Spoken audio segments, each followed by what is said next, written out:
OBC आरक्षणासह स्थानिक स्वराज्य संस्थांच्या निवडणुका घेण्याचे निर्देश सुप्रीम कोर्टाने दिलेत। यामुळे आता ओबीसींसाठी मोठा दिलासा मिळाला।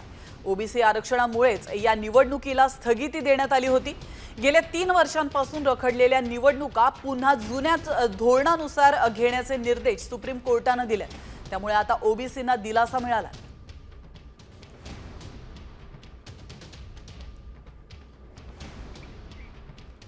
मुख्य मुद्दा जो ओबीसी आरक्षणाचा होता, बांटिया कमिशनमध्ये आपण सकाळीच बोलल्याप्रमाणे काही जागा या कमी केलेल्या होत्या, तर त्या जागा ज्या आहेत त्या आता पूर्वस्थितीला नेऊन ठेवल्यात। सर्वोच्च न्यायालयाने असं सांगितलं की ओबीसींना 2022 पूर्वी जे राजकीय आरक्षण होतं, सध्या तेच राजकीय आरक्षण परत देण्यात यावं।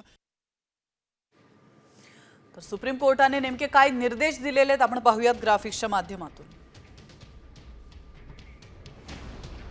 4 महिन्यांमध्ये स्थानिक स्वराज्य संस्थांच्या निवडणुका घ्या।